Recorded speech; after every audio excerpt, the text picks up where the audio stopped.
अस्सलामुअलैकुम वरहमतुल्लाहि वबरकातुहू। Welcome viewers.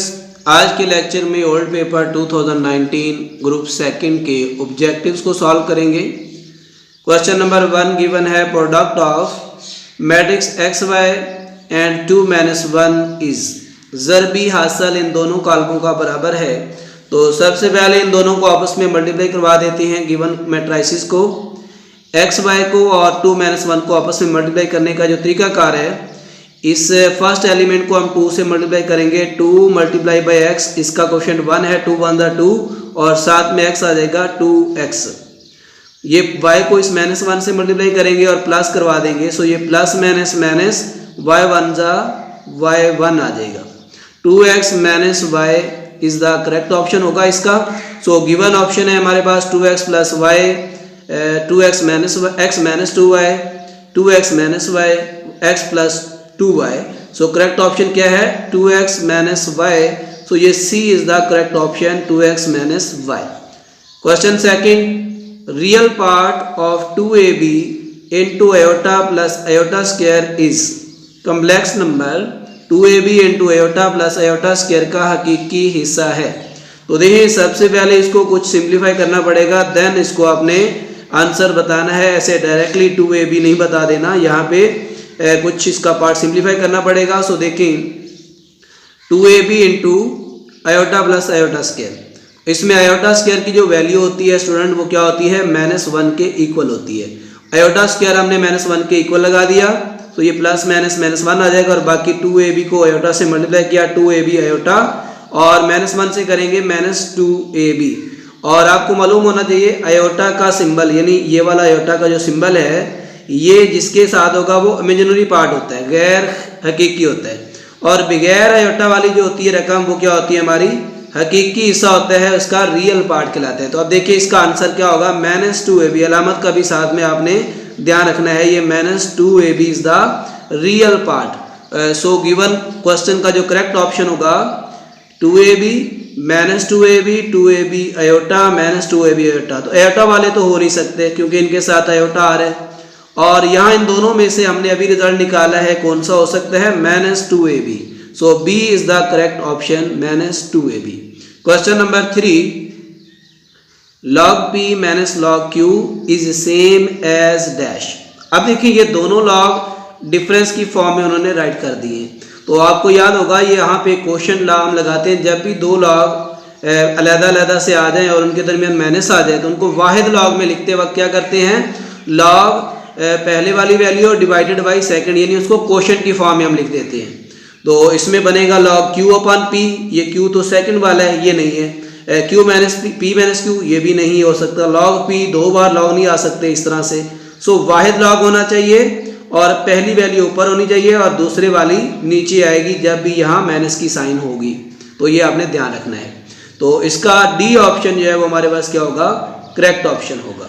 अब इसी तरह इसका क्वेश्चन नंबर 4 है हमारे पास 3 + √2 मल्टीप्लाई बाय 3 - √2, यानी इन दोनों फैक्टर का जो प्रोडक्ट है वो इज इक्वल टू, यानी किसके बराबर होगा?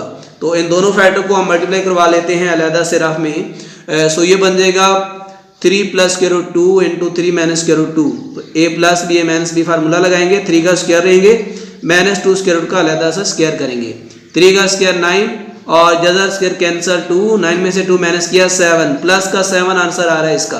तो इसमें ये ए ऑप्शन में ही प्लस का 7 मिल गया। सो ये ए इज द करेक्ट ऑप्शन। ये -7 भी नहीं है, -1 और ये 1 बाकी सारे फॉल्स हैं। Option number 5, the factors of a की power 4 - 4b 4 are. Means a की पावर 4 - 4b की पावर 4 के अज्जाए ज़रबी हैं।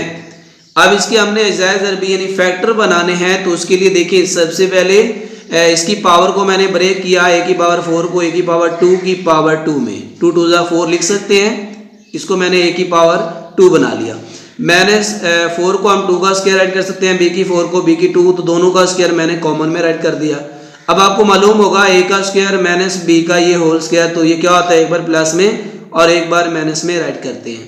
तो ये सारा एज ए होगा, ये ब्रैकेट के अंदर वाला a का स्क्वायर प्लस 2b का स्क्वायर आ जाएगा और a स्क्वायर माइनस 2b का स्क्वायर, ये सेकंड फैक्टर आ जाएगा। तो इस तरह का जो भी फैक्टर होगा वो हमारा करेक्ट ऑप्शन होगा। तो देखिए इसमें गिवन फैक्टर में यहाँ a माइनस बी, ये वाला तो नहीं हो सकता क्योंकि यहाँ a स्क्वायर होना चाहिए और साथ में क्या होना चाहिए 2b का स्क्वायर होना चाहिए, प्लस में और माइनस में। तो a स्क्वायर माइनस का और ये a स्क्वायर प्लस का 2b स्क्वायर, तो ये b जो है इसका करेक्ट ऑप्शन होगा। नेक्स्ट क्वेश्चन है what should be added to complete the square of x की पावर 4 प्लस 64। मीन्स जुमला x की पावर 4 प्लस 64 में क्या जमा किया जाए कि मुकम्मल मुरब्बा बन जाए। यानी इसमें आपने एक ऐसी जो है वो जमा करना है अदद कि उसको जमा करने से ये एक कंप्लीट स्क्वायर बन जाए। तो उसके लिए देखें ये हमारे पास जो x की पावर 4 है इसको हम x की पावर 2 का स्क्वायर ऐड कर देते हैं एज ए स्क्वायर बनाने के लिए। तो ये x स्क्वायर का स्क्वायर ऐड किया प्लस 2 फार्मूला वाला, और एक ही जगह पे ये हमारा a स्क्वायर है यानी x की पावर 2 ये a आ जाएगा, और 64 को हम 8 का स्क्वायर लिख सकते हैं। तो ये b का स्क्वायर वाली वैल्यू यानी b की वैल्यू 8 आ गई, तो b की वैल्यू लगा दी 8, और 8 को जब 2 से मल्टीप्लाई किया तो ये 16x का स्क्वायर। तो ये उसी तरह मैंने दोबारा राइट कर दिया है x की पावर 4 प्लस 16 x की पावर 2 प्लस 64। तो ये 2 वैल्यूज तो ऑलरेडी गिवन है, जबकि ये 16x की पावर 2 जो है ये कंप्लीट स्क्वायर बनाने के लिए हमें ऐड करना होगी। तो 16x की पावर 2 जो है ये करेक्ट ऑप्शन होगा इसका। a में गिवन है 8x की पावर 2, सेकंड है माइनस 8x की पावर 2, ये भी नहीं है, 16x की पावर 2 ये अभी हमने सॉल्व करके निकाला है। सो ये C is the correct option. Next question है a statement involving any of the symbol less than greater less और इक्वल ग्रेटर और इक्वल इज कॉल्ड। कोई बयान जिसमें ग्रेटर और इक्वल या लेस और equal greater than less than में से कोई एक अलामत पाई जाए कहलाती है। मुसावात, एक ऐसी मुसावात जो मुतगय्यर की हर कीमत के लिए दुरुस्त हो, गैर मुसावात यक दर्जी मुसावात। तो देखिए इसमें इनइक्वालिटी की अलामतें आ रही यानी गैर मुसावात, इसको हम कहेंगे C is the correct answer. Question number 8, point -3, lies in the quadrant. नुक्ता -3, मस्तवी के रबा में है, यानी ये किस रबा में है, दोनों पॉइंट जो है वो माइनस के हों। तो सबसे पहले तो क्वाड्रेंट के हवाले से 4 क्वाड्रेंट होते हैं। तो 4 क्वाड्रेंट में जो फर्स्ट क्वाड्रेंट है उसमें दोनों पॉइंट पॉजिटिव के हैं x y, सेकंड में x पॉजिटिव y नेगेटिव होता है, और थर्ड में दोनों नेगेटिव हैं, जबकि 4 में फर्स्ट x पॉजिटिव और y नेगेटिव। तो इस लिहाज से कौन सा क्वाड्रेंट बनेगा, कौन सा करेक्ट ऑप्शन बनेगा, थर्ड क्वाड्रेंट इसका जो है वो करेक्ट ऑप्शन होगा। तो इसमें फर्स्ट दिया हुआ है, इसमें थर्ड है, सो ये B is the correct option है। और ये सेकंड 4 ये नहीं हो सकते क्योंकि ये थर्ड ऑप्शन में दोनों जो ये पॉइंट जो है ये -3 और -3 लाई करता है।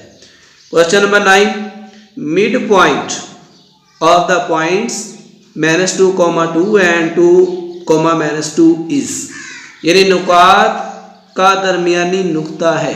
अब ये मिड पॉइंट जो फार्मूला है वो यूज़ करते हुए हम इसका दरमियानी नुक्ता निकालेंगे। वो क्या है कि इसके फर्स्ट पॉइंट को, दोनों नुकात के फर्स्ट पहले पॉइंट को आपस में क्या करवा देते हैं, जमा करते हैं और 2 से तकसीम करते हैं। तो 2 - 2 हो जाएगा इसका। सो इसमें देखें इसका जो फर्स्ट पॉइंट है वो है 2 और इसका भी फर्स्ट क्या है -2। इन दोनों को ऐड करेंगे, 2 प्लस करेंगे, ये माइनस का है तो माइनस का 2 डिवाइडेड बाई 2 किया, और इसके सेकंड में इसके सेकंड को ऐड करना है, माइनस का 2 प्लस 2 करेंगे डिवाइड बाई 2 करेंगे, 2 - 2 करेंगे 0, 2 -2 प्लस 2 करेंगे 0 डिवाइडेड बाई 2 समथिंग कुछ भी हो तो 0 0। सो ये राइट ऑप्शन क्या आ रहा है इसका 0 0। तो इसके 2 2 -2 और -2 0 0 1 1। सो ये 0 0 जो है C option is the correct option. Question number 10, 2 parallel lines intersect at dash point. देखो 2 पैरेलल लाइंस कह रहा है कि वो यानी 2 मतवाजी खतूत नुक्ता पर कता करते हैं। 2 मतवाजी खतूत कितने नुक्ता पर कता करेंगे, by definition of parallel lines. तो पैरेलल लाइन जो होती हैं फर्स्ट ऑफ ऑल वो एक दूसरे को इंटरसेक्ट नहीं करती, यानी वो एक दूसरे को कता नहीं करती। सो ये इसके लिए क्या ऑप्शन होना चाहिए, 1 2 3 0 0 जो है ये होना चाहिए। यानी किसी भी पॉइंट पे वो जो पैरेलल लाइंस होती हैं वो कभी भी एक दूसरे को इंटरसेक्ट नहीं करती हैं। अगर वो इंटरसेक्ट कर दे तो वो पैरेलल लाइंस नहीं रहती। नेक्स्ट क्वेश्चन है हमारे पास, the line segment joining the mid point of two sides of a triangle is dash to the third side. तो ये रिजल्ट यूज क्या हुआ, यानी मुसल्लस के दो इजला के वस्ती नुकात को मिलाने वाला कता खत तीसरे जिला के होता है, उसके पैरेलल होता है जी, बराबर नहीं, मतवाजी जी, ये बी ऑप्शन इसका करेक्ट है, ये उसके पैरेलल होता है। जैसा कि देखिए अगर आपके पास ये एक मुसल्लस हो इस तरह से, ये एक मुसल्लस आपने ट्राइंगल बना ली है, तो इन दो साइड्स के जो मिड पॉइंट है, ये मिड पॉइंट ले लिए और इन मिड पॉइंट को आप आपस में मिला दें यहाँ से। अब ये जो लाइन आपने ड्रा की है, ये जो तीसरी लाइन इसकी बची है ये वाली, इसके ये क्या है, पैरेलल है, ये इसके पैरेलल है, सो ये मतवाजी इज द करेक्ट ऑप्शन होगा इसका। नेक्स्ट क्वेश्चन है, the bisector of the angles of a triangle are. मुसल्लस के तीनों जावियों के नासफ होते हैं। मुसल्लस के जो तीनों जावियों के नासफ होते हैं वो कॉन्कोरेंट होते हैं, यानी हम नुक्ता होते हैं। सो मतवाजी ये नहीं होते, मुतबी नहीं होते, हम नुक्ता होते हैं। C is the correct option. Next question given है, symbol used for similarity is, यानी सिमिलैरिटी के लिए, मुतशाबा के लिए अलामत इस्तेमाल होती है। ये फर्स्ट ऑप्शन ही करेक्ट है। ये जो अलामत है इस तरह से टेल्डी टाइप, ये मुतशाबा के लिए है, ये इक्वल की है, ये लेस देन की है और ये इक्वलेंस यानी मतमासल की है। क्वेश्चन नंबर 14 है, the diagonals of a parallelogram dash each other. मतवाजिल इजला के वतर एक दूसरे की डैश करते हैं, मतलब कि ये मतवाजिल इजला के जो वतर होते हैं वो एक दूसरे की तनसीफ करते हैं। जैसा कि देखिए हमारे पास ये कोई एक पैरेललोग्राम है इस तरह से, ये रफ में मैंने एक पैरेललोग्राम बना लिया है। अब ये इसका एक डायगोनल है, ये इसका वतर है, ये इसका दूसरा वतर है यहाँ से। अब ये क्या कर रहा है, इसको इंटरसेक्ट कर रहा है मिड पॉइंट से, सो इसकी क्या कर रहा है, तनसीफ कर रहा है, यानी बाइसेक्ट कर रहा है। सो हम क्या ऑप्शन लगाएंगे, ये बाइसेक्ट करेगा, ना कि वो तसलीस करेगा, ना मुद्दी होगा, ना उसके ऊपर कोई असर, बल्कि ये क्या होगा, तनसीफ करेगा, बाइसेक्ट करेगा। लास्ट ऑप्शन 15 है, सिमिलर फिगर्स, यानी जो सिमिलर फिगर्स होती हैं, मुतशाबे अशकाल होती हैं, हैव सेम, मुतशाबे अशकाल डैश में बराबर होती हैं। एरिया में नो, शक्ल में यस जी। शक्ल में जो मुतशाबे अशकाल होती हैं, सिमिलर जो फिगर्स होती हैं वो इक्वल होती हैं, जबकि जो इक्वलेंस होती मीन्स जो मतमासल अशकाल होती हैं वो शक्ल में भी और साइज़ में भी क्या होती हैं, बराबर होती हैं। लेकिन मुतशाबा में क्या होता है, सिर्फ और सिर्फ शक्ल मिलती है, साइज़ जो है वो मुख्तलिफ होता है। So thank you for watching, अल्लाह हाफिज़।